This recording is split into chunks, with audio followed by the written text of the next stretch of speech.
तो last part में अकुमो Jiren को टूर्नामेंट को जीतने देता है, जिसकी वजह से ग्रैंड प्रिस्ट का नया मल्टीवर्स क्रिएट करने का सपना सपना ही रह जाता है। अब इसके आगे, लेकिन इससे पहले वीडियो लाइक करो, और तुमने अगर पिछले पार्ट्स नहीं देखे तो वो जरूर देखना, वरना तुम्हें कुछ भी समझ में नहीं आने वाला। खैर, जैसा कि जेनो ने कहा था कि जो यूनिवर्स टूर्नामेंट को जीतेगा उस यूनिवर्स के स्ट्रॉन्गेस्ट मॉर्टल्स को डिस्ट्रॉयर्स बना दिया जाएगा। और ठीक ऐसा ही होता है, यूनिवर्स 11 के कुछ मॉर्टल्स को तो डिस्ट्रॉयर बना दिया जाता है, लेकिन जो वर्दी नहीं थे डिस्ट्रॉयर बनने के लिए उन्हें एंजल्स पहले ट्रेन करते हैं, उसके बाद उन्हें डिस्ट्रॉयर बनाया जाता है। लेकिन कोइंसिडेंस से यूनिवर्स 7 का डिस्ट्रॉयर जिरेन बन जाता है। अब तुम सोच रहे होगे कि बीरस कहाँ गया।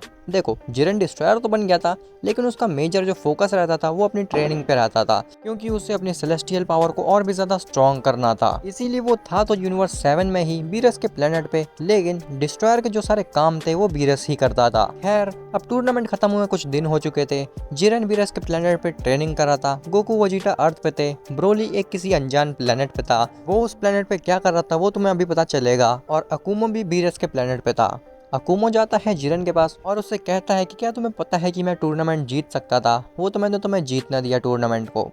जिरेन कहता है कि मुझे पता है, लेकिन मुझे ये नहीं समझ में आ रहा कि तुमने मेरे अटैक्स को डॉज कैसे कर लिया, जबकि मेरे पास डिवाइन सेलेस्टियल पावर है जो कि सबसे स्ट्रॉन्गेस्ट है मल्टीवर्स में। अकुमो कहता है कि भले ही तुम्हारे पास मल्टीवर्स की सबसे स्ट्रॉन्गेस्ट एनर्जी या फिर पावर हो, लेकिन अभी तक तुमने उसको अच्छे से परफेक्ट या फिर मास्टर नहीं किया। लेकिन मेरे पास अल्ट्रा इंस्टिंक्ट का पूरा पोटेंशियल है, इसीलिए मैं तुम्हारे सारे अटैक डॉज कर पा रहा था उस टूर्नामेंट में। जिरेन अकुमो से कहता है कि मुझे ये नहीं समझ में आ रहा कि मैं इतनी ज्यादा ट्रेनिंग कर रहा हूँ, लेकिन फिर भी मैं इस पावर को पूरी तरीके से मास्टर क्यों नहीं कर पा रहा। अकुमो कहता है कि जिस पावर के तुम पीछे पड़े हो ये सेलेस्टियल्स की पावर है, और तुम एक मॉर्टल हो। अगर एक मॉर्टल सेलेस्टियल्स की पावर को मास्टर कर लेगा तो मॉर्टल्स और सेलेस्टियल्स में डिफरेंस ही नहीं रह जाएगा कोई। इवन जेनो ने भी सेलेस्टियल्स की पावर को पूरी तरीके से मास्टर नहीं किया हुआ है। और तुम्हें क्या लग रहा है कि इस पावर को मास्टर करने के बाद केवल तुम्हारे पास ताकत आएगी?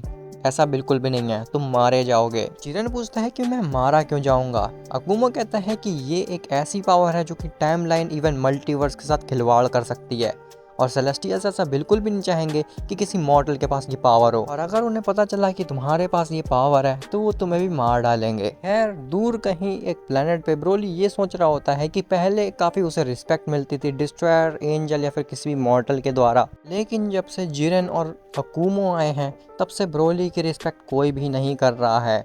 ब्रोली को ये लगता है कि वो बहुत ज़्यादा वीक हो चुका है, इवन दो वो बहुत ज़्यादा स्ट्रॉन्ग था। उसी समय वहाँ पे ग्रैंड प्रीस्ट आता है, और ग्रैंड प्रीस्ट को ये बहुत अच्छा मौका लगता है कि ब्रोली बहुत अकेला फील कर रहा है और उसे एक हथियार की तरह इस्तेमाल किया जा सकता है। ग्रैंड प्रीस्ट ब्रोली से कहता है कि मुझे पता है कि अकुमो के आने के बाद से तुम्हारी कोई भी इज्जत नहीं कर रहा, इवन अब तो तुमसे कोई डरता भी नहीं है, चाहे वो डिस्ट्रॉयर हो या फिर कोई मॉर्टल हो। ब्रोली कहता है कि आपकी बात तो बिल्कुल सही है लॉर्ड ग्रैंड प्रीस्ट, लेकिन अब मुझे नहीं लगता कि मैं जिरेन और अकुमो जैसे बींग्स की बराबरी कर पाऊंगा। ग्रैंड प्रीस्ट कहता है कि तुम बिल्कुल कर सकते हो, अगर तुम मेरे स्टूडेंट बन जाओ तो मैं तुम्हें ऐसी ट्रेनिंग दूंगा कि तुम अकुमो और जिरेन से भी ज्यादा स्ट्रॉन्ग बन जाओगे। ब्रोली कहता है कि वो तो ठीक है, लेकिन आप जेनो से क्या कहेंगे कि आप मुझे क्यों ट्रेन कर रहे हैं। ग्रैंड प्रीस्ट कहता है कि तुम उसकी चिंता बिल्कुल मत करो।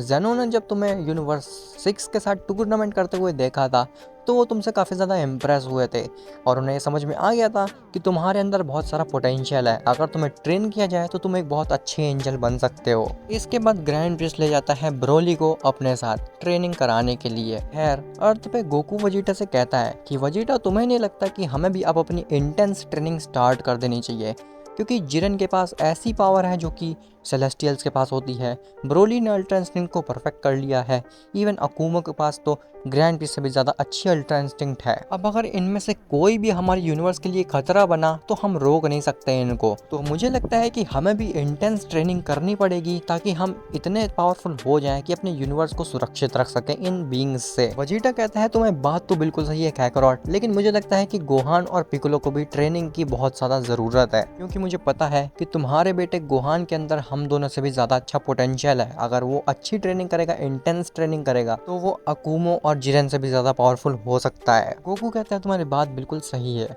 जिसके बाद गोहान, पिकोलो, वजीटा और गोकू ये चारों चले जाते हैं हाइपरबोलिक टाइम चेम्बर के अंदर ट्रेनिंग करने के लिए। ग्रैंड प्रीस्ट ब्रोली को लेकर के किसी दूसरे डिमेंशन में आता है जहाँ पे ब्रोली देखता है कि उसके सामने फ्रीजा खड़ा हुआ है। अब अगर तुम्हें याद हो तो स्टार्टिंग में जब फ्रीजा ने अटैक किया था अर्थ पे तो ब्रोली ने अपनी अल्ट्रा इंस्टिंक्ट और लेजेंडरी सुपर सेन के कॉम्बिनेशन की मदद से फ्रीजा को मार दिया था और वो हेल में चला गया था। ब्रोली फ्रीजा को देख करके बहुत हैरान हो जाता है क्योंकि उसने तो मार दिया था फ्रीजा को, लेकिन ये जिंदा कैसे है। अब तुम लोग भी हैरान हो गए कि फ्रीजा जिंदा कैसे है।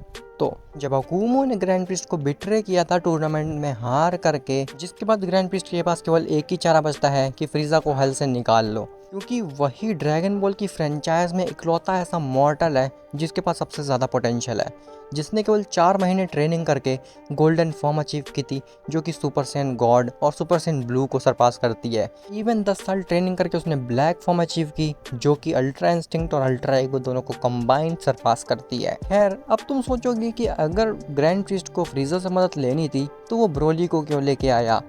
ऐसा ग्रैंड प्रिस्ट ने फ्रीजा के कहने पे किया था क्योंकि फ्रीजा ने कहा था कि वो एक ही शर्त पे ग्रैंड प्रिस्ट का साथ देगा अगर वो उसे ब्रोली ला करके देगा। लेकिन ग्रैंड प्रिस्ट जब ब्रोली को लाता है तो फ्रीजा उसे मारता नहीं है, बल्कि ग्रैंड प्रिस्ट के साथ वो कहीं और चला जाता है, जिसके बाद ब्रोली उस डिमेंशन में कैद रह जाता है। अब ब्रोली उस डिमेंशन से कैसे निकलेगा, गोकू वजीटा कैसे ट्रेन करेंगे अपने आप को, और क्या अकूमो डिवाइन सेलेस्टियल फॉर्म सीख पाएगा, ये तुम्हें पता चलेगा नेक्स्ट पार्ट में।